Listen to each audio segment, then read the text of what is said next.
조용하세요. 그래. 아이고.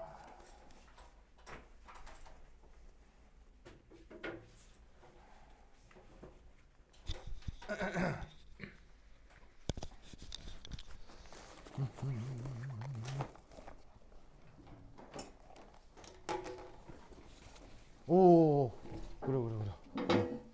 네, 하민이 왔어요. 하윤이, 그죠? 하윤이. 그렇지. 좋아. 아이고. 볼까?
자, 저번 시간에 그 르샤틀리에 원리에 대한 얘기를 했었죠. 그래서 그게 여러분들 교재로는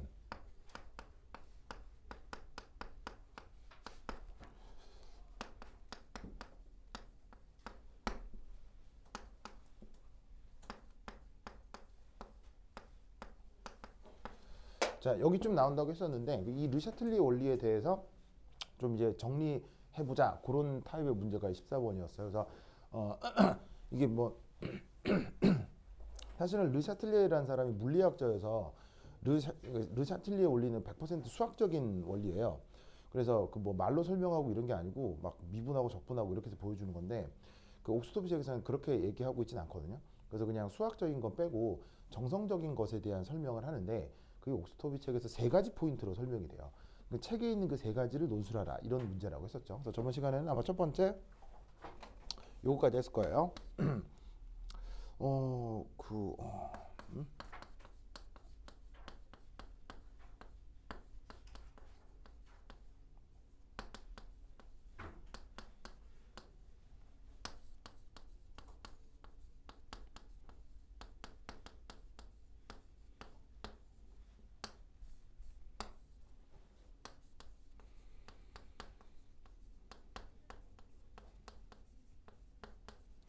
바로 반응과 관련된 그 반응물하고 생성물이 있겠죠. 그 녀석의 이제 농도, 농도가 또 르샤틀리에 원리에 어떻게 영향을 주느냐, 그 얘기를 아마 저번 시간에 했었을 거예요. 그래서 아마 반응 지수 뭐 이런 걸로 이제 예를 들었었는데, 뭐 관련해서 지금 이제 문제에서 아예 그냥 사용해도 좋다라고 해준 반응식이 바로 이제 이런 게 있을 거예요. A2가 이렇게 A가 되는 이런 과정. 이 반응을 아예 줬고 이걸 가지고 이제 문제를 뭐야 반대구나. 이렇게 해서 이렇게. 자, 그리고 반응이 자발성 관련해서 또 항상 기억해야 되는 수식이 뭐죠?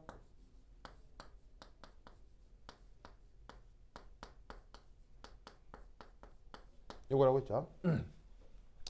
이 수식을 증명하는 과정이 또한 옥스토비 책에 나온다고 했어요. 근데 옥스토비 책에 이 수식을 증명하는 과정은 그 제대로 된 증명이 아니라고 했죠. 상당히 오류도 많고 그 되게 그 축약되어 있는 과정이어서 가만히 살펴보면 약간 오류도 발견되고 이해할 수 없는 부분도 생겨요. 그래서 실제로 얘를 제대로 증명하는 과정은 그 내가 미리 제공했던 강의에 다 있습니다. 거기를 보시면 이걸 제대로 그 증명하는 과정이 있어요. 말씀드리는 이유는 교사가 이인호 교사로 바뀌죠. 이인호 교사는 이런 거를 허투루 넘어가는 사람이 아니에요. 그냥 전부 다 이거 완벽하게 증명하는 사람이거든요. 그러니까는 그 겸사겸사해서 나눠드렸던 강의들을 미리 꼭 좀 봐주셔야 됩니다. 알겠죠? 그 이인호 교사가 어떻게까지 할지는 모르겠어서 지금 다 하진 않겠지만 기본적으로 이인호 교사는 이런 것들에 대해서 막 이게 대충 넘어가는 사람이 아니에요. 그러니까 뭐 증명 과정 같은 것들을 수학적으로 다 제시하는 사람이기 때문에 이런 거 제가 말씀드렸던 거 좀 미리미리 복습을 하시기 바랍니다. 뭐 여하튼 뭐 증명이고 자시고 간에 하여튼 외워놓으시고, 자 그러면 여기서 그 평형 과정에서 우리는 뭘 할 수 있어요? 0은 여기 있는 반응 지수를 뭐로? 평형 상수로 이렇게 바꿀 수 있죠. 그래서 위에서 아래를 빼면 어떻게 됩니까? 바로 얘를 이렇게 바꿀 수가 있죠.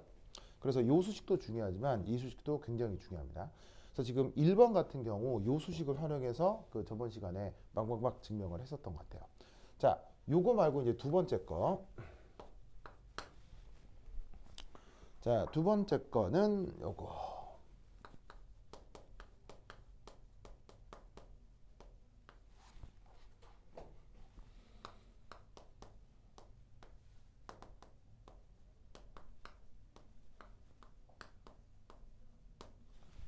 바로 이제 무엇이 변할 때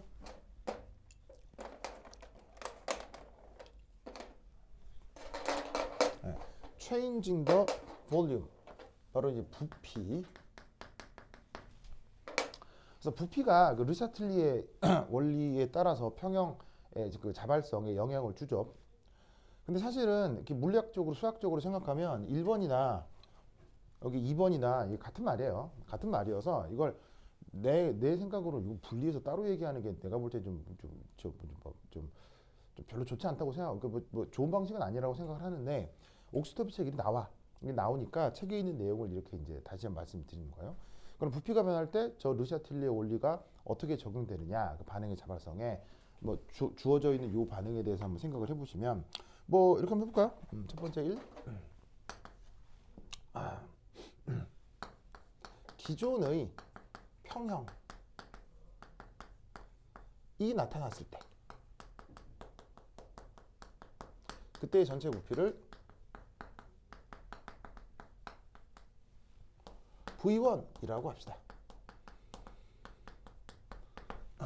V1이라고 합시다. 그럼 이때 평형상수를 자 어떻게 표현할 수 있냐면, 어쨌거나 이 반응에 대해서는 A의 평형상태의 농도의 제곱, A2의 평형상태 농도, 이렇게 표현할 수 있겠죠. 근데 농도는 뭐로 나누는 거예요? 부피를 몰수로 나누는 것이잖아요. 그럼 이때 뭐 이를 또 어떻게 표현을 해볼 수가 있냐면 이렇게 볼 수가 있네요. A의 평형상태 몰수의 그때 부피 V1의 제곱. 자, 위에 있는 애도 그때 부피 V1 분의 요 A2의 평형상태 몰수. 이렇게 표현할 수 있겠네요. 그래서 농도를 부피분의 몰수, 부피분의 몰수. 근데 여기에 있는 V1하고 V1 이게 같은 상황이잖아요. 그럼 얘가 제곱이고 그냥 일색이니까 쭈루룩 계산해 주시면 값을 V1 곱하기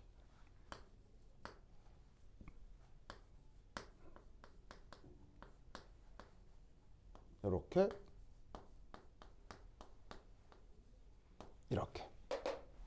그래서 그 평형을 이루고 있던 그 순간에 그 A2의 몰수, A의 몰수를 이렇게 따로 빼쓰고 부피만 이렇게 따로 이제 분리를 해야 하는 거죠. 무슨 알겠죠? 자, 그럼 이때 두 번째 2. 자, 어떤 순간이냐? 바로 1에서 순간적으로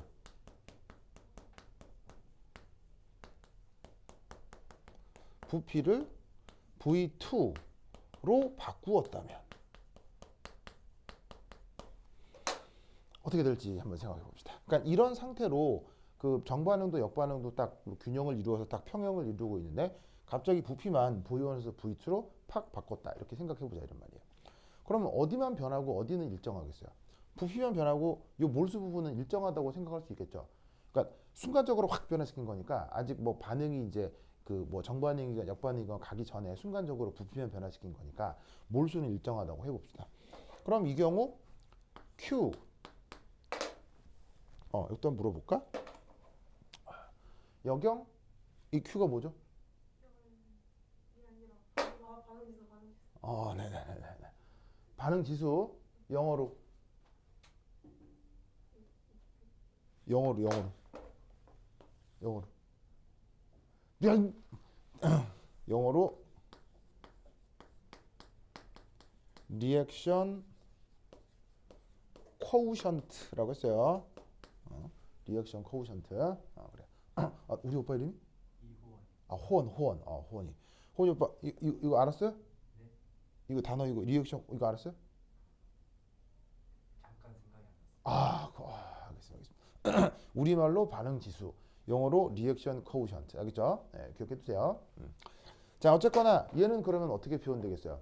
바로 이 표현상수에서 몰수는 그러니까 순간적으로 변화시켰으니까 몰수는 변치 않고 부피만 V2로 변해버리겠죠.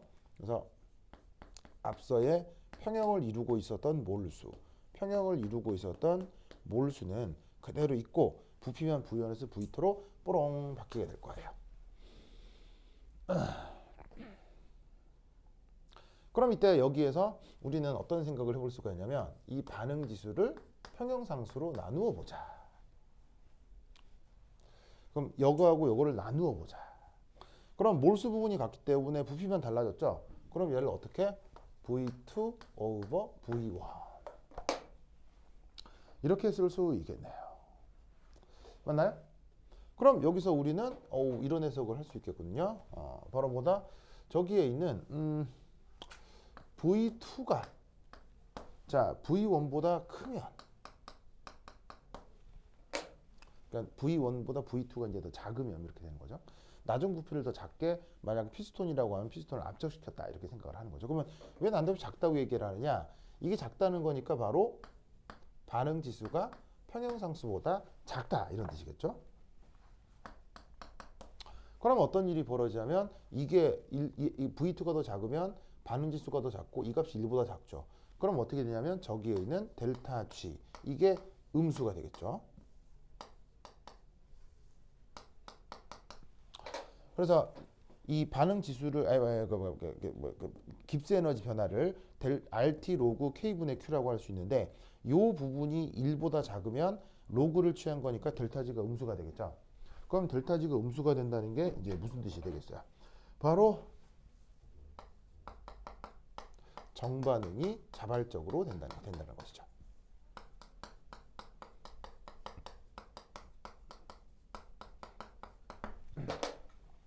아시겠죠?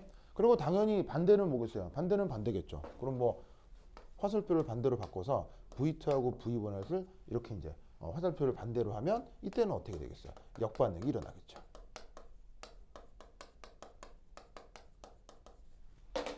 알겠죠? 그래서 이렇게 부피를 정해서 평형상수하고 그 순간의 반응 지수를 비교를 해가지고는 깁스 에너지의 부호가 양수냐 음수냐 그렇게 이제 판단을 해주면 그 두 번째 이 부피에 대한 영향도 표현을 해줄 수가 있어요. 결국 설명하는 방식이 저번 시간에 이렇게 농도가 변했다라고 얘기하는 거나 이렇게 부피가 변했다라고 얘기하는 거나 근본적으로 같아요 달라요? 똑같죠. 그래서 내가 봤을 때는 뭐 같은 말 동어 반복인데 이걸 또 책에서는 구분을 해놨기 때문에 이렇게 써라 알겠죠? 네, 이렇게 오케이 됐다. 그 다음 세 가지 요소라고 있으니까 나머지 한 가지 요소가 더 있겠죠. 자, 그걸 한번 살펴보도록 하겠습니다. 자, 나 썼죠? 자, 지운다. 좋아. 자, 여기 지울게요. 여기 지울게요. 주영아 지워 되겠어요? 그렇지. 우리 주 0이죠. 양주영. 그렇지. 그 양도 2영, 주영도 2영, 양주영. 그렇지. 그렇지. 그래. 호형이죠. 호원. 알았어. 호원. 알겠습니다. 호원. 좋아. 호원. 됐다. 자, 그다음 세 번째 르샤틀리에 원리에 영향을 주는 것. 바로 effect of changing the temperature.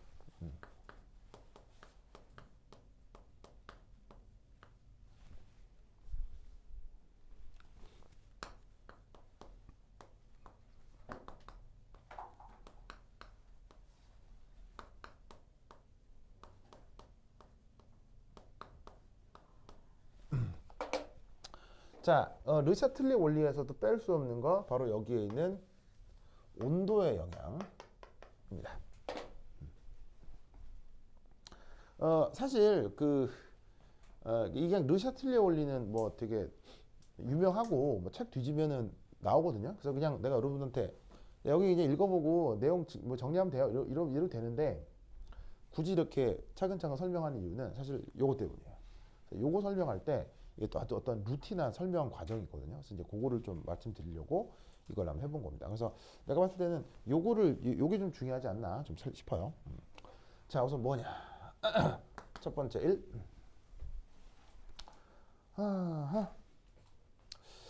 자, 얘를 이렇게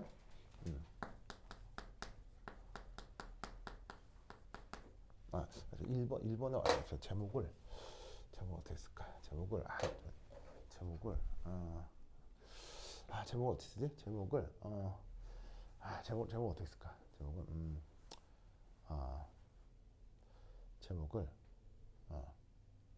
화학 반응의 분석 이렇게 해보자. 제목이 중요하니까.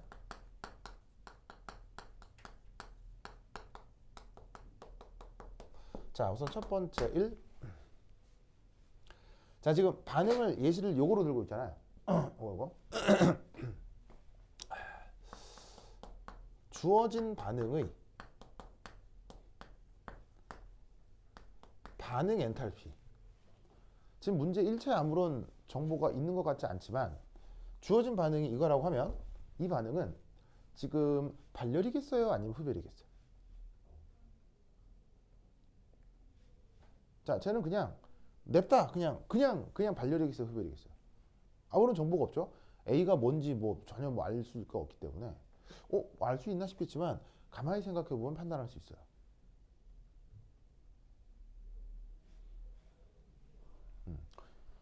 우수! 우리 어제 뭐 했어요? 우리 어제 뭐 했어요? 어. 뭐야, 얘, 강의실에 잠자는 우주. 어? 그렇죠. 이거 잘 것 같아서. 그래. 우주 어제 밤에 뭐 했어요? 잤다고요? 지금 잤다고요? 우주 힘내주세요. 알겠죠? 우주가 잠들면 되겠습니까? 우주는 계속 이렇게, 순환되고, 소멸되고, 순환되고, 생성되고, 이래야지. 우주 알겠죠? 그래, 하여튼 그렇다. 호영아, 그죠? 예? 자, 그렇죠. 호영아. 자, 지금 이 주어진 반응 발열이에요, 흡열이에요? 네, 이거요. 자, 얘는 짜잔. 다짜고짜 발열이라고 해야 되겠죠? 왜요? 왜 발열이에요? A가 뭐건 관계없이 무조건 발열이에요. 왜죠? 호원. 왜 발열이죠?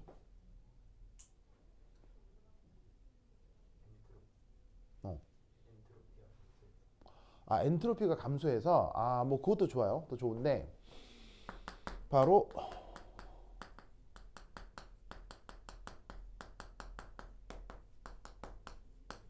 새로운 결합이 만들어지는 반응이기 때문입니다.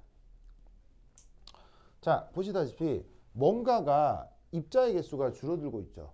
방금 호원이가 엔트로피 얘기도 했는데 그건 조금 이따 얘기를 해보도록 하고 그 엔트로피 얘기하고도 사실은 관계가 있긴 해요.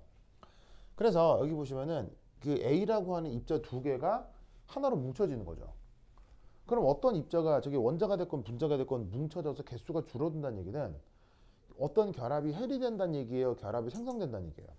결합이 생성된다는 얘기죠. 모든 종류의 화학 결합은 그 결합력이 크냐 작냐의 문제일 뿐이지 모든 화학 결합의 생성은 무조건 발열이에요. 무슨 말 알겠죠? 알겠죠? 이게 핵결합은 발열일 수도 있고 흡열일 수도 있고 하거든요. 핵결합은.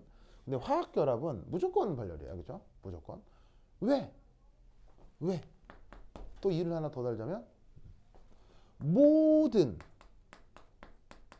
결합 해리, 전 우주에 존재하는 모든 화학적인 결합 해리 반응은 뭐기 때문에? 흡열이기 때문이에요. 전 우주를 뒤져도 항상 그렇습니다. 아시겠죠? 자, 이 결합 해리 이거 구분하셔야 되는데 이게 화학 결합이 이렇다는 얘기예요. 핵 결합은 다를 수 있어야겠죠? 핵 결합은 이게 어떤 경우 이렇게 핵 결합은 뭐 잠깐 나온 김에 핵 결합에서 전 우주에 존재하는 가장 안정한 핵이 뭐죠? 전 우주에 존재하는 가장 안정한 핵.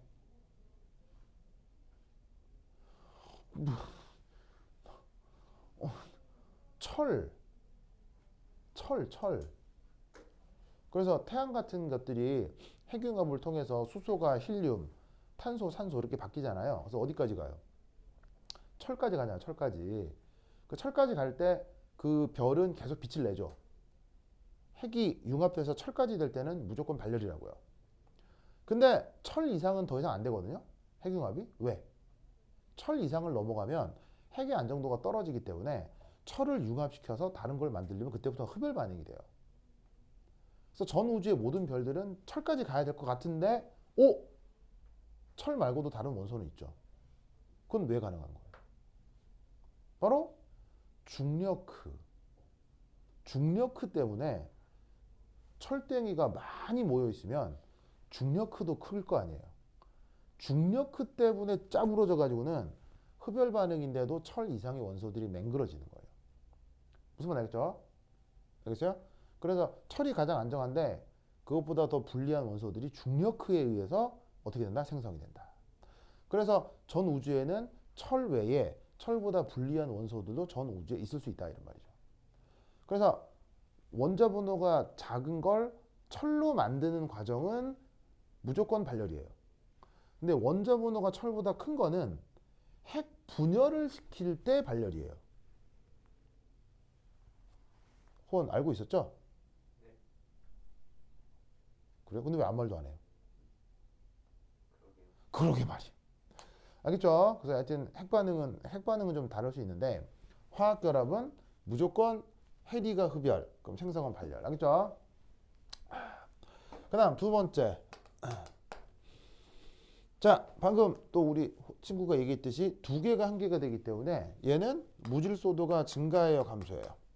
그냥 기체만 있기 때문에 무질소도가 감소하는 반응이죠. 그럼 여기에서 엔트로피는 음수. 맞나요? 자, 그럼 이때 여기에서 이 주어진 반응의 자발성을 판단해 보겠습니다. 자, 반응의 자발성은 어떤 요소로 판단하죠? 바로 그 유명한 짜자자잔 깁스 에너지. 이거로 판단하지 않겠어요? 자, 그럼 깁스 에너지는 어떻게?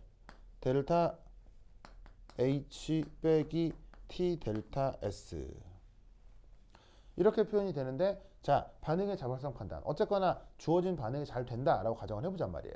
그럼 주어진 반응이 잘 된다고 하면 요것의 부호가 뭐가 돼야 돼요? 0보다 작아야 되죠? 그래서 이게 바로 뭐냐면은 지금 정반응이 자발적이다 이런 말이에요. 자발적이려면 이렇게 표현돼야 된다 이런 말이지. 뭔 말인지 알겠죠? 그러면 이때 이 자발적인 조건을 유지하려고 하면, 자, 필요 충분 조건으로다가 이렇게 되겠네? 그죠? 여기 쇽 넘어가가지고 그럼 이렇게 될 거 아니야? 무슨 말 되겠죠? 이때 여기에서 얘를 어떻게 표현할 수 있느냐? 바로 짜잔.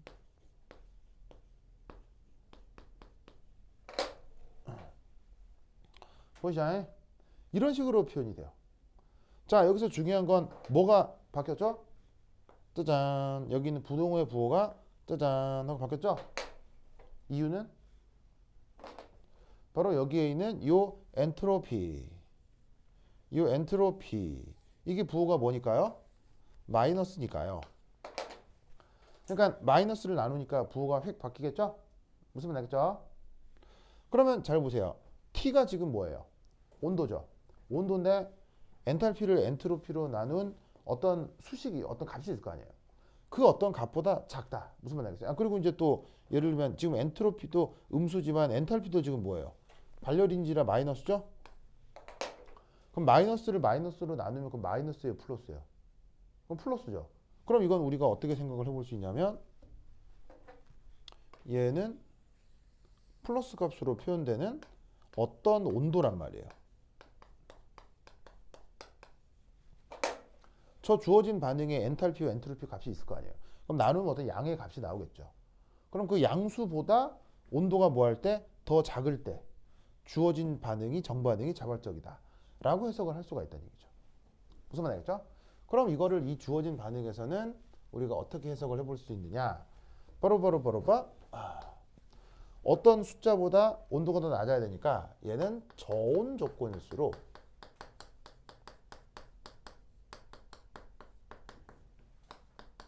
정반응의 자발성이 어떻게 커진다. 이렇게 판단을 하면 된다 이런 말이죠. 무슨 말 알겠죠? 그러니까 여기서 저온이라는 말은 그냥 뭐 그러니까 쉽게 얘기하면 이거죠. 뭐 저온이다 고온이다 이건 당연히 그 절대적인 개념의 말이에요. 상대적인 표현이에요. 고온이다 저온이다는 상대적인 표현이잖아요. 이렇게 이제 그 어떤 그 객관적으로 얘기하지 않고 이렇게 상대적으로 표현하는 것은 바로 이 상황을 얘기하고 있는 거예요. 그래서 어떤 숫자로 계산되는 어떤 온도보다 그것보다 낮은 상태에서만 반응이 자발적이기 때문에 그걸 그냥 이 모든 상황을 다 논술하기 못하니까 그냥 저온 조건에서 자발적이다라고 얘기를 하는 거죠. 무슨 말 알겠죠? 그렇죠? 오케이, 잘다. 이것을 또 다른 관점으로 이렇게 또 해석을 해볼 수가 있어요. 자, 두 번째 수식은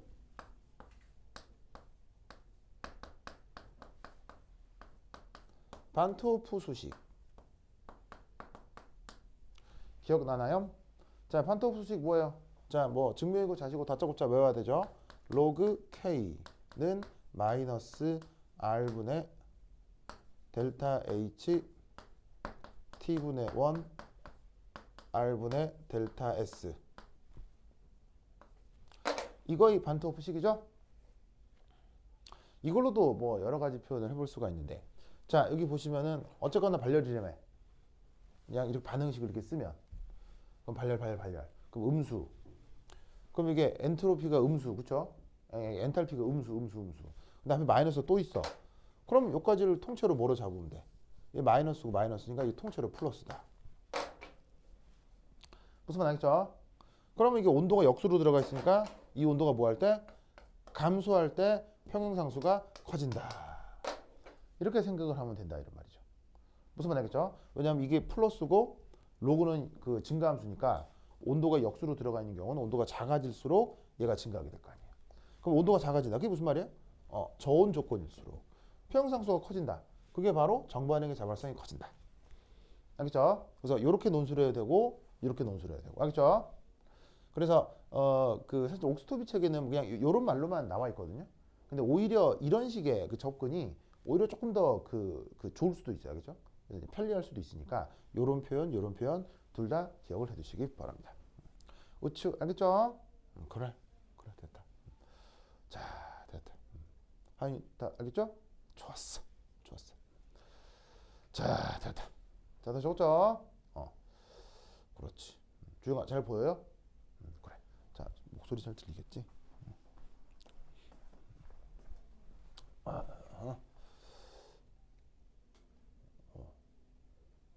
들리겠지? 손예준, 라빈, 차지훈. 그렇지. 나연아, 준우야, 소리 잘 들려요? 소리 잘 들어가죠? 잘 들리겠지?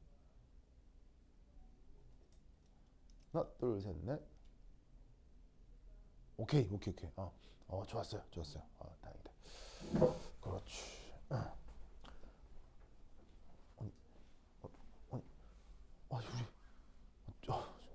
어떡하지? 그 뭐 하윤이 인생이 피곤하죠. 인생이 졸리죠. 어떡해. 어떡해. 좀 많이 자야 키가 클 텐데. 무슨 말 알겠어요? 힘내주셔야 겠죠? 이렇게 많이 자야 키가 크지. 그죠? 나중에 키 크가 저기 주영이만큼 커지면 좋잖아요. 그쵸? 저기 주영아, 여기 이제 하윤이가 키가 커서 자기보다 키 크면 안 돼요? 그러길 바라죠? 그렇지, 그렇지. 좋다. 자, 보자. 자, 익스만 준다잉. 지우자. 에잇.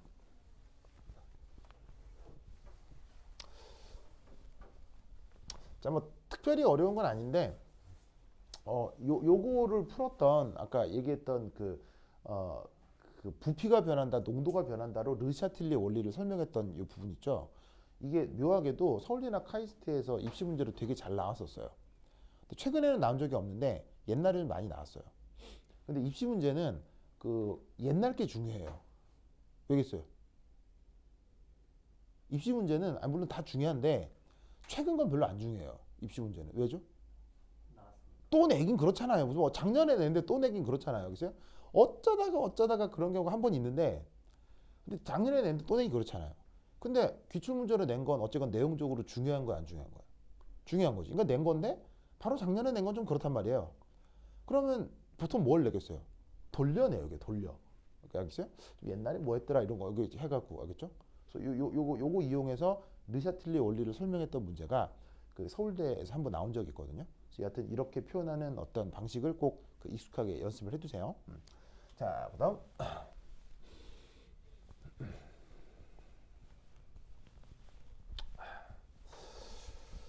자, 그다음 또 중요한 게 바로 15페이지 15번.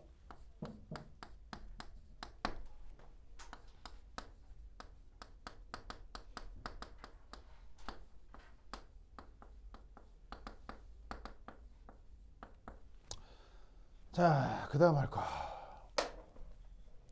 요게 이번 시험에 뭐 아주 어려운 건 아닌데 뭐가 됐건 100% 나온다.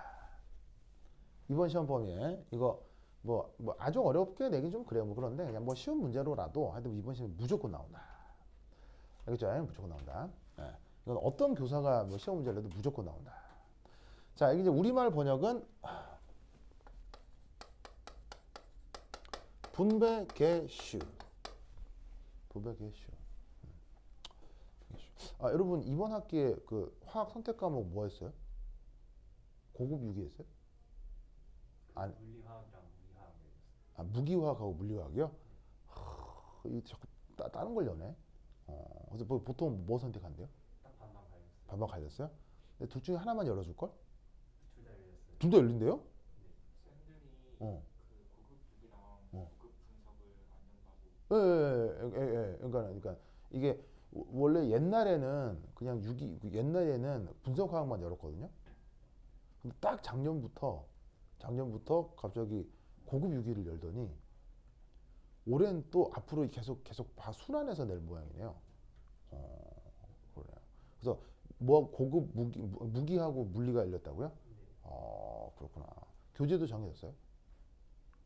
물리화학 물리학은 엑기스예요? 모르겠어요. 몰라. 하여튼. 근데 두 개 중에 하나만 열고 하나를 통합할 걸요 아마? 아니에요? 교사가 다 정해졌어요? 이미 수강시간 끝났어요. 끝났어요? 그 교사도 정해졌어요? 계산 안 돼요. 작년에도 뭐냐면 작년에도 물리화학하고 고급 유기가 두 개 열렸거든요. 두 개 중에 하나로 몰았어요. 왜냐면 교사 입장에 생각해봐. 뭐 나처럼 학원 강사도 아니고 학교에서 공교육에서 수업하면 월급은 똑같잖아. 근데 수업을 하나 더 맡아야 돼. 그럼 좋아 싫어? 싫겠지. 그래서 둘 중에 하나로 이렇게 모으더라고. 뭐 아닐 수도 있는데 어떻게 될지는 두고 봐야겠네요, 그렇죠? 뭐 하여튼 그렇다. 우주는 선택했어요? 생물. 어쩐지 우주는 생물의 기운이 흘러. 자, 봅시다. 자, 분배계수 하여튼 이거 중요하다. 자, 이 분배계수 요거 어떤 상황에서 나타나는지 이 실험 장치를 좀 살펴보도록 하겠습니다. 실험 장치를 이해하는 게 좀 중요합니다. 자, 얘가 어디서 나타나느냐?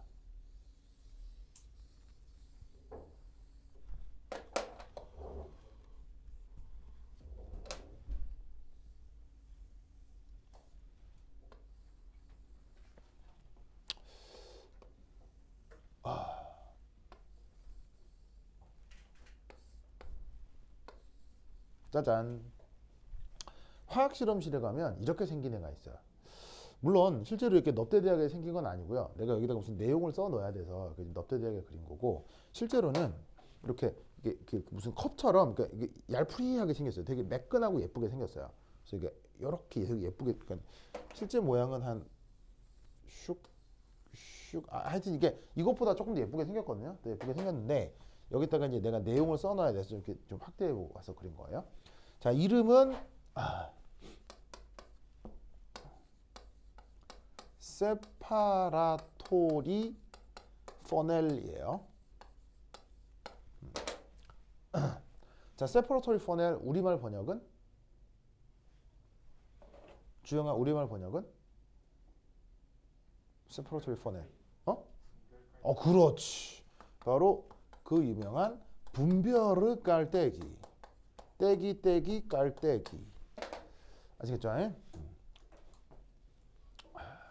무슨 말이겠죠? 그래서 모든 얘기가 결국에는 자기 자랑으로 귀결되는 사람을 뭐라고 해요? 그런 말 아세요? 막 왜 그런 거 있잖아요. 뭐 그냥 어떤 얘기를 하면 결국 자기 자랑이 되는 사람 있잖아요. 뭐 그렇게 얘기하는 사람 있잖아요. 예를 들면 예를 들면 이거죠. 말이야, 사람이 때깔이 좋아야지, 그래야 주변에서도 인기가 있고, 그래서 나 봐, 이거 얼마나 때깔, 이런 사람 있잖아요. 뭐 그런 거. 그런 사람들 뭐라고 해요? 깔때기라고 하거든요. 왜냐면 깔때기에 뭘 담아두면 결국 어느 한쪽으로 샥 모이잖아요. 모든 걸 해도 내 자랑으로 모이는 사람. 그래서 그런 걸 깔때기라고 하는데, 이게 공지사 막 하는 사람 있잖아. 그래서 내가 말이야 이렇게 하는 사람 있잖아. 그 깔때기라고 하는데. 좋아요. 자, 그럼 여기다가 이제 뭘 할 거냐? 이압 이렇게 해놓고 여기다가 바로 위쪽이 수용액이에요. 뭐 물이란 얘기지. 자, 그리고 아래쪽이 문제에서는 CCl4 액체예요. 바로 우리말로는 이제 우리말로는 사유마탄소라고 하는 거. 근데 아시다시피 수용액은 극성이에요, 무극성이에요? 물 자체는 아주 극성이고요. 그 다음에 여기 있는 CCl4는 당연히 어떻게 돼요? 유기용매니까 무극성이겠죠. 특히나 CCl4는 이렇게 루이스 구조로 그리면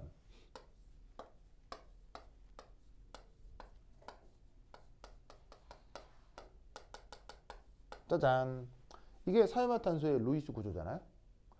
그럼 얘는 딱 봐도 쌍극자 모멘트가 얼마예요? 쌍극자 모멘트가 0이죠. 쌍극자 모멘트 기억나죠? 그래서 보시다시피 완전 대칭형 화합물이기 때문에 쌍극자 모멘트가 0이야. 그래서 얘는 완전 무극성 화합물이겠지. 무슨 말 알겠죠? 그러다 보니까 극성이 강한 물과 사유마탄소를 섞어 놓으면 짜잔, 이런 식으로 어떤 뭔가 벌어지겠어. 이렇게 층 분리가 나타난다, 이런 말이지. 그래서 이게 마치 뭐 같은 거냐면 물에다가 참기름 떨어뜨리면 그냥 국 같은 거에다가 참기름 떨어뜨리면 그 참기름하고 국하고 섞여요, 안 섞여요? 안 섞이잖아. 그냥 그 국 위에 참기름이 떠 있잖아. 그렇게 층 분리가 되는 것처럼 이런 식으로 물하고 이 무극성 물질인 사유마탄소가 층 분리가 된 거야. 자, 근데 재밌는 건 보통의 경우 물에다가 기름을 부으면 기름이 떠 가라앉아. 물에다가 기름 넣으면 기름이 떠, 기름이 가라앉아. 아니, 하윤아, 이렇게 하지 말고 뭐라고 얘기를 해야지. 떠요, 가라앉아. 그러면 이러면 내가 뭐 이렇게 하윤아, 떠요, 가라앉아, 기름이. 뜨지. 근데 재밌게도 여기에 있는 이 사유마탄소는 묘하게도 밀도가 1.6 g per 세제곱센티미터. 밀도가 1보다 커요. 그래서 유기물인데도 물보다 무겁습니다. 그래서 물이랑 이렇게 섞어 놓으면 사이화탄소는 이렇게 아래로 가라앉아요. 물론 이것이 지금 문제를 푸는데 중요하다 안 중요하다? 지금 문제를 푸는 데는 별로 중요하진 않아요. 근데 이 밀도가 언제 중요할까요?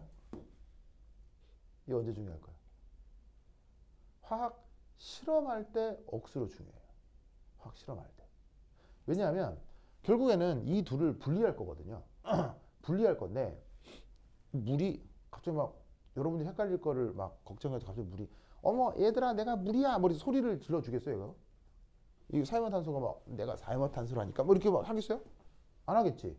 그러면 그냥 뭔가 서로 다른 게 층이 분리가 되어 있는데 이게 물인지 사이화탄소인지 구분이 없으면 어떻게 돼버리냐면요. 둘 중에 만약에 어떤 게 필요해. 만약에 예를 들어서 위에 게 필요해. 근데 뭔지 모르고 아래 건 필요 없다고 생각하고 그냥 버려버린 거지.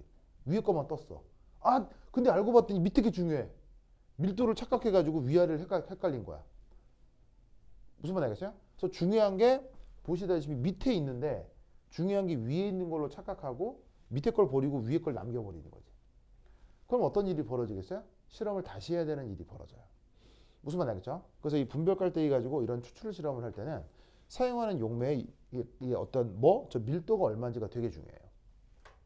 그리고 밀도를 통해서 내가 목적으로 하는 게 위쪽에 주로 있게 되는 건지 아래쪽에 주로 있게 되는 건지 확인을 하고 실험을 할 때 그걸 잘 생각을 해서 분리를 해야 된다고. 그래서 지금 시험 문제 풀 때는 밀도가 안 중요한데 실험할 때는 저 밀도가 아주 중요해요. 알겠죠? 자, 여하튼 여기에 이 수용액의 부피를 V1이라고 하고 문제를 읽으면 그 수용액의 부피가 200ml로 나와 있고요. 그 다음에 여기 사이화탄소의 부피를 V2라고 하겠습니다. 자, 이때 여기에 뭘 넣었냐면 아이오다인을 넣었어요. 근데 이 아이오다인이 이 I2가 묘하게도 여기서 짜잔 이 서로 다른 층 사이에서 이렇게 왔다 갔다 평형관계가 성립을 하는 거예요. 그러면서 이 아이오다인이 수용액에도 있지만 사이화탄소층에도 왔다 갔다 할 수가 있습니다. 아시겠죠? 그래서 그걸 구분하기 위해서 수용액중에 있는 아이오다인은 여기다가 AQ 수용액중에 있다 이렇게 표현을 하고요. 그 다음 이렇게 CCl4 쪽으로 넘어온 아이오다인은 여기다가 편의상 구분을 하기 위해서 오르그. 자, 오르그는 뭐 줄임말이겠어요? 오르그. AQ는 aqueous 이걸 줄임말이고요. 오르그는 organic. 그래서 수용층, 유기층 이걸 줄여서 AQ 오르그 이렇게 이제 구분해 쓴 거예요. 알겠죠? 그렇죠? 이제 여기에서 문제가 원하는 풀이를 하나하나 해보자 이런 말이에요.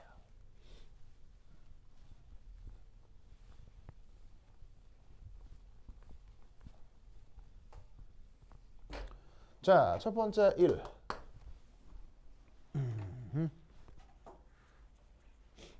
이렇게 쓸까? I2의 초기 몰수. 이걸 이제 계산해 봅시다. 자, 문제를 읽으면 초기에는 저기에 있는 수용층에만 있었다. 그 문제에 되어 있어요.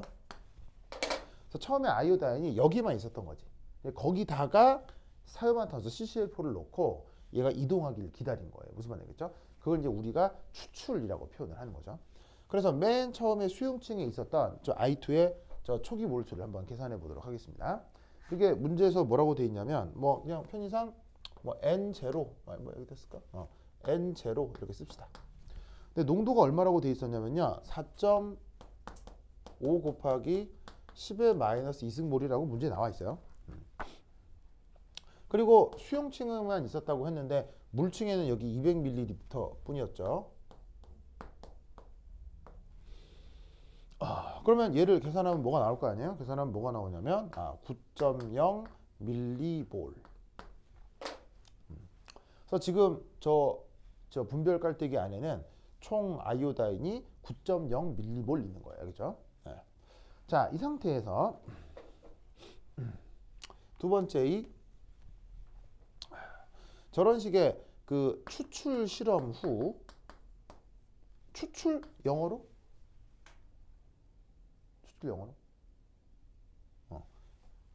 extraction 알겠죠? 생각나는 어근이 ex는 밖으로 오라는 뜻이거든요.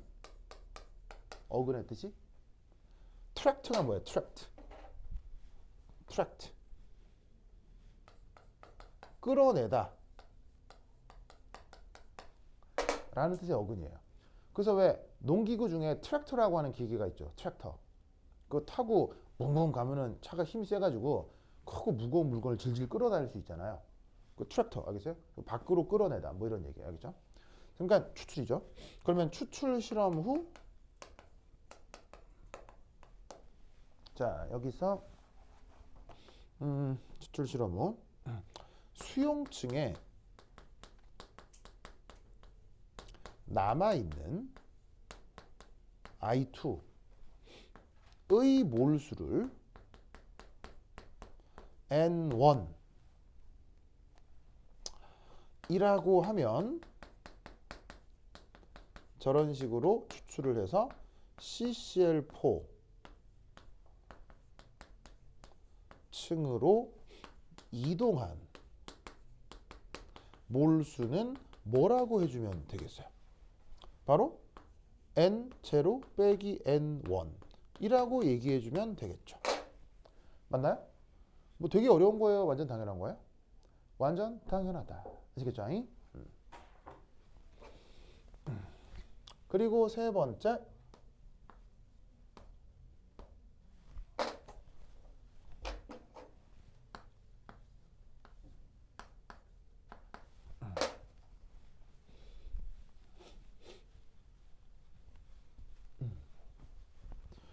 자 주어져 있는 요 K 이거를 우리가 지금 분배계수 partition coefficient라고 한 거예요. 그래서 얘가 지금 K로 표현이 되는 건데 이 분배계수 partition coefficient 역시 평형상수의 한 종류입니다. 자, 평형상수의 한 종류라는 건 누구의 영향을 받을 수 있다는 얘기예요. 평형상수의 한 종류라는 건 누구의 영향을 받을 수 있다는 얘기예요. 온도의 영향을 받을 수 있다는 얘기예요. 무슨 말 되겠죠? 온도의 영향. 그래서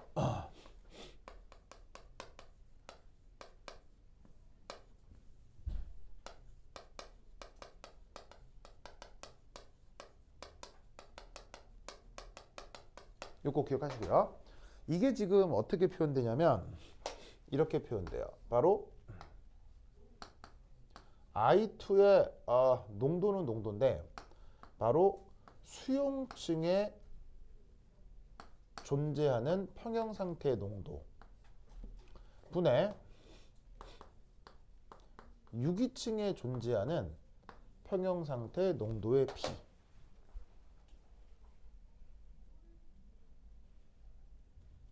이렇게 표현이 됩니다. 자, EQ니까는 평형을 얘기하는 거겠죠. 평형에 완전히 도달해서 더 이상 물질 이동이 없을 때를 지금 EQ 이렇게 표현한 겁니다. 그래서 어떻게 수용층 분의 유기층. 그래서 처음에 수용층에 있어도 일부가 유기층으로 이동을 해서 여기도 그 무슨 유기층에도 이동을 해서 I2가 있고 수용층에도 남아있게 되는데 그때의 농도가 어떤 균형을 이루고 이런 식의 평형상수가 나타날 수 있는데 그런 평형상수를 분배계수로 한다 이런 말이죠. 아시겠죠? 자, 근데 이때 여기서 하나 알아두실 거는 요거 바로 전기적으로 중성인 물질은 유기층과 더 친합니다.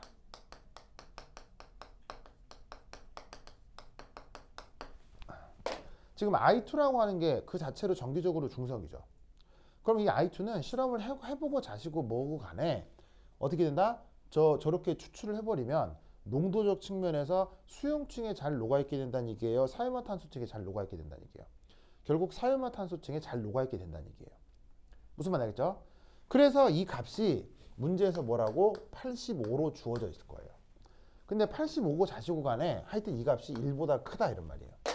그럼 1보다 크다 이게 무슨 말? 1보다 크다라는 게 바로 이 I2가 aqueous 수용액 조건보다는 유기층에 더 많이 녹아 들어가게 된다 이런 말이지. 무슨 말 알겠죠? 그래서 꼭 I2가 아니더라도 항상 일반적으로 정기적으로 중성인 물질들은 수용층보다 유기층에 그냥 더 잘 녹아 들어갑니다. 알겠죠? 그럼 반면에 이럴 수도 있겠죠. 저렇게 추출의 대상이 되는 물질이 꼭 정기적으로 중성이 아니라 이온일 수도 있죠. 뭐 스스로 뭐 이렇게 이온화가 되거나 산해리를 해서 양이온 상태거나 음이온 상태일 수 있잖아요. 무슨 말 알겠어요? 그런 이온의 경우는 그러면 그때는 어디에 더 친할까요? 자, 당연히 이온의 경우는 호나 어디가 더 친할까요? 이온이면 만약에 이 추출의 대상이 그렇지. 경우는 수용층과 더 친합니다.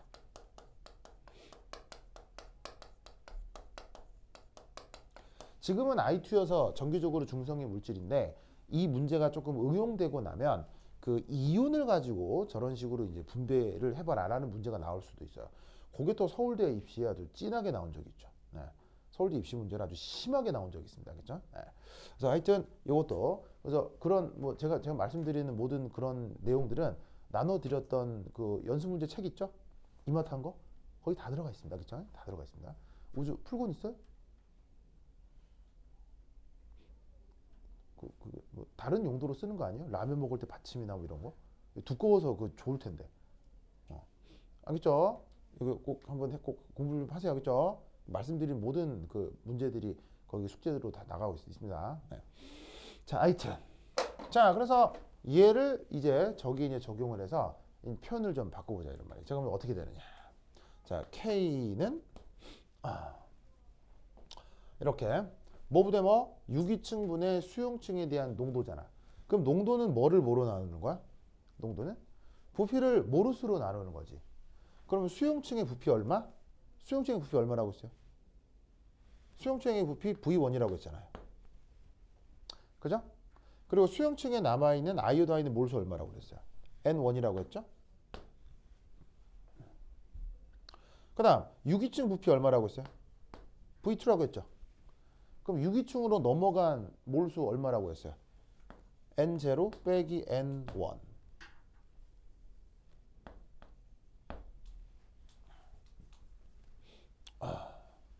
아시겠죠?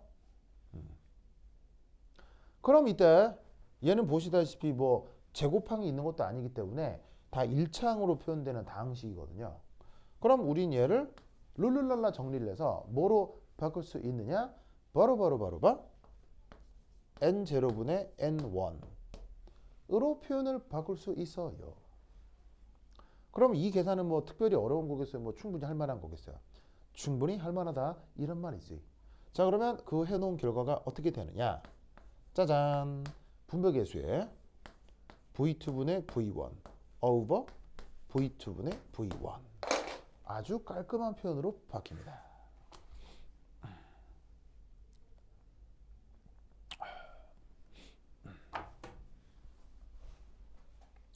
됐죠? 그러면 이렇게 표현하는 어떤 그 실용성을 생각해 보면 바로 이거예요. N0가 뭐죠? N0? N0가 뭐냐면 바로 수용층에만 있었던 I2의 초기 몰수인 거예요. 그럼 이 비율의 의미가 뭐냐면요. 처음에 있던 것에 대해 N1은 뭐예요? N1. 추출이 끝난 후 수용층에 남은 거 아니에요. 처음에 있던 것분에 남은 것의 비율을 생각해 보겠다는 얘기예요. 어디서? 물론 둘 다 수용층인 거지. 둘 다 수용층. 그러니까 물속에 N0만큼 있었는데 저 추출 실험을 하고 나면 그래서 다 빨려가지고 얼마나 남았느냐 그 비율을 보자 이런 말인 거죠. 무슨 말 알겠죠? 그게 뭐로 표현된다? 이런 식으로 저 주어진 평형의 평형상수인 분배계수와 추출에 참여한 그 유기층의 부피 그리고 수용층의 부피 그런 것들로 표현이 된다 이런 말이에요. 그럼 이제 이 사실을 가지고 1번 문제를 풀어보자 이런 말이죠. 그럼 그 1번 문제 이제 뭐라고 되어 있냐면 뭐 이렇게 돼 있을걸? 1번 한번 볼까? 지금 몇 번이야? 15번. 15번. 자, 그래서 1번에 보시면 An aqueous solution has an iodine concentration 얼마. Calculate the percentage of iodine remaining in the aqueous phase after extraction of 200ml of this aqueous solution with 60ml CCl4 25도씨. 자, 온도가 나와 있긴 합니다만 이 문제에서 온도는 크게 중요하진 않아요. 왜냐하면 분배계수가 온도에 영향을 받지만 문제 전체가 드문이거든요. 그래서 온도가 나와 있지만 뭐 그렇게 딱히 신경 쓰실 필요는 없고요. 뭐 여하튼 그 문제대로 이제 풀어보자면 바로 이걸 계산하자는 얘기예요. n0분의 n1인데 지금 문제의 분배계수가 85일걸? 85 맞아? 85? 85? 85.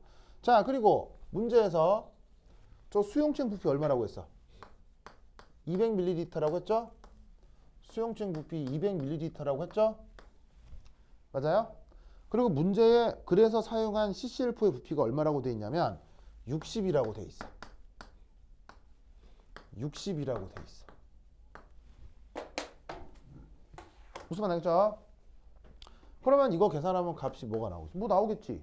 계산기를 가지고 툭툭툭 계산해 주시면 값이 뭐가 나오느냐? 바로 3.8%가 나와. 3.8%. 무슨 말 알겠죠? 그럼 이 3.8% 이게 무슨 말이겠어요? 처음에 있던 것 중에 몇 프로나 남아있다는 얘기야. 3.8%만 남아있고 나머지 96%, 97%는 다 어디가 있다는 얘기야. 저 사이화탄소 쪽으로 다 가 있다는 얘기지. 무슨 말 알겠죠? 그걸 보여주는 계산 방식이다 이런 말이에요. 아시겠죠? 그렇죠? 그리고 두 번째 2. 자, 두 번째 2가 영어가 조금 어색해요. 이게 지금 주어져 있는 이 문제는 옥스토비 책 칠판에 프로블럼 14.95가 있거든요. 그거를 그대로 선생님이 그 뭐냐면은 벤치마킹 하신 거예요. 그래서 옥스토비 책을 찾으면 그 14.95 프로블럼이 있거든요. 그거 똑같은데 숫자만 살짝 바꿨어. 근데 이제 좀 애석하게 숫자만 바꾸시면 되는데 선생님의 취향에 따라서 문제를 살짝 바꾸면서 그 영어 문장을 약간 손을 대셔. 이때 내가 봤을 때 문법적인 실수가 많아요. 그 느끼죠? 무슨 말 알겠죠? 이게 실수가 있어. 그래서 이 영어가 좀 어색한데 읽으면 좀 이렇게 좀 어색한데 저거가 이제 뭐라고 되어 있냐면 이제 그래서 25도씨 200ml of an aqueous solution 2번이죠. containing iodine with the same concentration at 15-1 was extracted twice with 60ml of CCl4 30ml. 이 문장이 되게 어색한데. 자, 의미는 이거예요. 자, 앞서 유기층 부피를 몇 ml로 추출했어요? 60ml로 추출했죠. 근데 이때 어쩌자는 얘기냐면 CCl4 30ml로 나누어 두 번 추출하자는 얘기예요.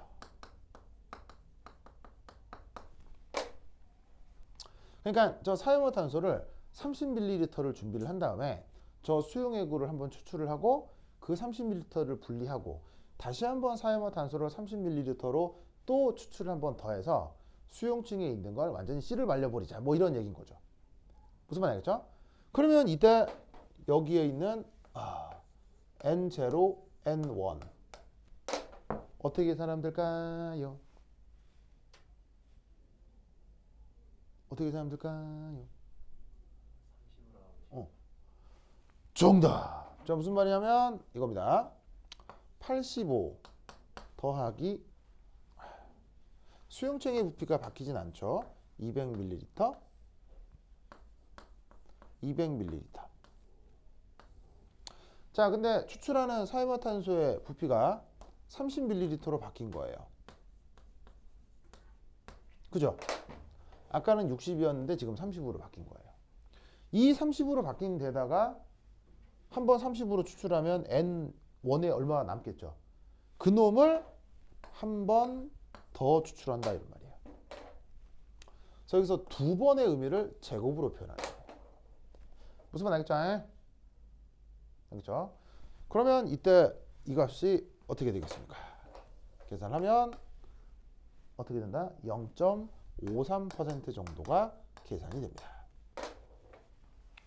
그럼 나머지 99.5% 어디가 있다는 얘기야? 99.5%가 사이버탄소로 다 넘어갔다 이런 말인 거지. 알겠죠? 그죠? 굉장히 유명한 문제입니다. 아시겠죠? 그래서 말씀드렸던 옥스토비 책 14.95 가시면은 똑같은 문제가 있어요. 똑같은 구조의 문제가 있습니다. 참고로 꼭 풀어보도록 하시고요. 자, 그럼 여러분 잘 보세요. 지금 주어져 있는 이런 식의 추출 문제를 딱 보면 어떤 느낌을 받냐면요. 잘 봐요. 맨 처음에 이게 실제로 부피가 주어지죠. 그 다음 문제를 또 읽으면 그래서 분배계수가 얼마나 이게 다 숫자가 주어져요. 하지만 여기서 알아두면 좋은 건 뭐냐면 분배계수 문제를 풀 때는요. 저렇게 구체적으로 숫자가 주어져 있어도 문제를 문자로 먼저 푸는 게 더 좋아요. 무슨 말인지 알겠어요? 그럼 그 문자로 풀어놓은 이 결과를 새끼 문제에 대해서 그 결과를 그대로 숫자만 대입해서 적용하는 거예요. 이래야 오히려 더 문제를 편리하게 풀 수 있어요. 왜냐하면 이 분배계수 문제는 무조건 1, 2 이렇게 주는 게 루틴이거든요. 루틴이라는 게 무슨 말이냐면 유기층으로 한번 추출을 하는데 2번 문제는 항상 유기층을 n번으로 나누어 여기에 제시를 하게 돼 있어요.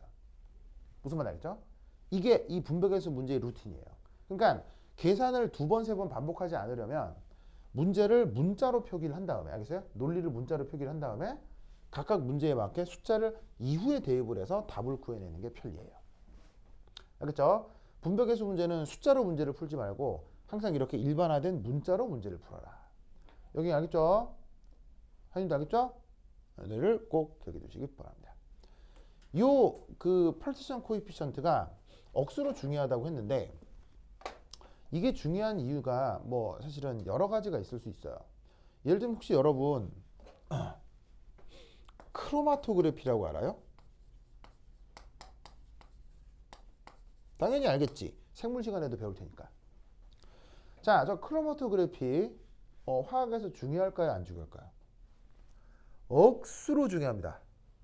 그래서 크로마토그래피는 관련해서 노벨상이 2번이나 나왔어요. 크로마토그래피는 노벨상이 2번이나 나온 주제예요. 알겠죠? 그 정도로 굉장히 중요한 요소인데 이 크로마토그래피의 원리가 바로 분배계수로 설명이 됩니다. 완전 중요하다. 알겠죠? 알겠죠? 이거 꼭 기억하도록 하시고요. 그 다음 이 분배계수와 관련해서 또 하나 이제 중요한 게 이거예요. 여기에 있는 1번 문제하고 2번 문제에 어떤 그 숨어있는 어떤 실용성 이런 거죠. 예를 들면 여러분 더러워진 빨래를 빨 수 있죠. 그때 빨래 빨 때 어떻게 해요? 자, 화장실 가서 빨잖아요. 근데 이 빨래를 빨 때 이런 생각을 하는 거죠. 물을 조금 받아서 한번 빨고 버린 다음에 또 받아서 빨고 보통 이러잖아요. 근데 갑자기 빨래를 딱 들고 화장실에 갔는데 엄마가 그 쓰려고 여기 욕조에 물을 가득 받아 놓은 거예요. 무슨 말인지 알겠어요? 그래서 내가 빨래를 들고 헤헤 하면서 빨래를 빨아야 되잖아. 빨아야 되는데 헤헤 하면서 갑자기 그 큰 욕조에 빨래를 넣고 헹궜어요. 무슨 말이겠어요? 그럼 아까 첫 번째 물을 한번 빨고 버리고 또 빨고 이렇게 했을 때와 이렇게 많은 물에다가 이렇게 헹궜을 때 어디가 더 빨래가 깨끗하게 빨리겠냐는 거죠. 결론은 알겠죠? 결론은 뭐예요? 엄마의 등짝 스매싱이 날아오겠죠. 무슨 말 알겠어요? 뭐하는 짓이야? 하면서 막 무슨 말 알겠죠? 네. 그렇지, 네. 그리고 또 어떤 예가 있죠? 이 분배기수와 관련된 또 다른 예. 자, 유기용매를 한꺼번에 넣을 때 잘 추출돼요. 유기용매를 분리해서 넣을 때 잘 추출돼요. 분리돼서 넣을 때 잘 추출되죠. 이걸로 또 일상생활에서 적용할 수 있는 또 재밌는 그 응용이 뭐가 있어요? 바로 드립 커피 만들기. 주영아 드립 커피 알아요? 드립 그래? 혼 드립 커피. 그래요? 우주 드립 커피. 그렇죠. 그렇죠. 드립 커피가 뭐냐면요. 주영아, 저기 아프리카나 남미나 아니면 저기 그 동남아 지역에서 고온 다습한 지역에서 이렇게 커피라고 하는 작물이 열리는 건 알아요? 그건 알아요? 그건 알죠? 그렇지. 그래요? 그래서 커피 중에 어떤 게 있냐면 이렇게 이게 전용 깔때기가 있어. 깔때기가 있고 깔때기 좀 크게 그릴까? 깔때기 이게 해서 한 먹어본 사람 다 아는데 이게 깔때기가 있어. 그럼 여기다가 깔때에다가 거름종이지. 거름종이 필터를 안에다가 고이 접어서 이렇게 넣어. 이게 필터야. 그렇죠? 필터. 이게 화학 실험실에서는 유리로 된 필터가 있거든요. 굉장히 초정밀한 필터가 있는데 뭐 커피 먹자고 그거 쓸 수는 없고. 그래서 이제 이 드립 커피용 종이로 된 필터가 있죠. 이거다 한 다음에 여기다가 그 아프리카나 남아메리카에서 그 수확한 커피 콩을 로스팅이라는 말은 알아요, 주영아? 로스팅? 그건 알아요? 로스팅이 뭐야? 볶는 거. 근데 드립 커피를 모른다고요? 하여튼 그걸 볶아서 그 커피 콩을 씹어 먹지. 그지, 주영아? 씹어 먹지. 그건 알아요? 씹어 먹죠, 그죠? 씹어 먹어, 그렇지. 그 커피 콩을 이제 곱게 갈잖아. 곱게 갈아가지고 여기다가 커피 콩을 이렇게 가루를 이렇게 소복하게 쌓는 거야. 소복하게 이렇게. 그래서 여기 이제 커피 가루. 이 커피 가루는 그 커피 믹스 넣으면 돼요, 안 돼요?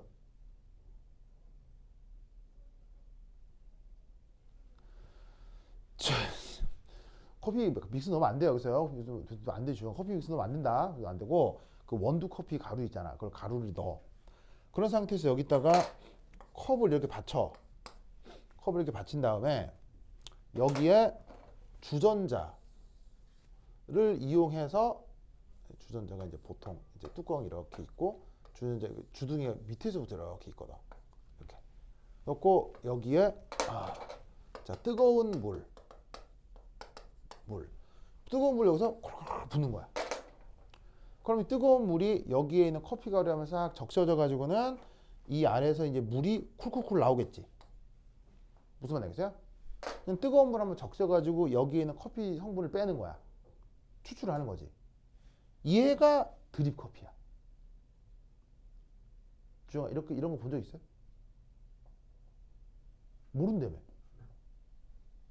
자, 하여튼 그래서 이때 이렇게 커피가 담겨 있는 이걸 드립 커피라고 하잖아. 그래서 커피 좋아하는 사람들이 이렇게 많이 먹거든. 무슨 말 알겠어요? 이 드립 커피 만들 때 어떻게 하면 드립 커피가 맛있다고 해? 어떻게 해? 이거 커피 만들 때 어떻게 하라고 해? 뜨거운 물을 부을 때가 중요하지. 뜨거운 물을 어떻게 부으라고 해? 뜨거운 물을 한꺼번에 많이 먹겠다고 한꺼번에 왁 부으면 맛이 없어져요. 어떻게 해야 된다고 하죠? 뜨거운 물을 조금 부어요. 조금 붓고 다 빠져나갈 때까지 기다렸다가 그 다음 또 조금 붓고 빠져나갈 때까지 기다리고 조금 붓고 빠져들 때까지 기다리고. 무슨 말 알겠어요? 물을 천천히 붓거나 아니면은 나눠서 여러 번 조금씩 이렇게 물을 부어야 이 커피가 맛있어진다고 하거든요. 그게 바로 요 원리라고요. 여러 번 나누어 추출하게 되면 커피에 들어있었던 커피 성분이 물에 더 많이 추출이 돼서 커피 향이 진하게 난다고요. 무슨 말 알겠죠? 그래서 바리스타 교육 받을 때 이런 거 할 때 뭐 여러분 물 한꺼번에 막 부으시면 안 돼요. 뭐 이렇게 막 교육을 받거든. 그 원리가 바로 요거라고. 주영아 알겠죠? 주영이 드립 커피. 그럼 주영아 더치 커피는 알아요? 더치 커피. 그래요? 주영 그러면 뭐 그러면 커피 안 좋아하나 주영이? 그냥 잘 먹죠. 아 먹기는 먹는데 어떻게 만들어지는지는 관심이 없었구나. 아 알겠습니다. 알겠습니다. 그래요. 알겠습니다. 그래. 하여튼 그렇다. 그래서 요거 꼭 알아두세요. 그래서 요 문제 상당히 그 자주 나온 적이 있으니까 기억해 두시도록 하고. 오케이 됐다. 그러면 좀 쉬었다가 해보도록 하겠습니다. 화장실 갔다 오세요. 아이고 우리 우리 하윤이 졸려서 어떡해? 응?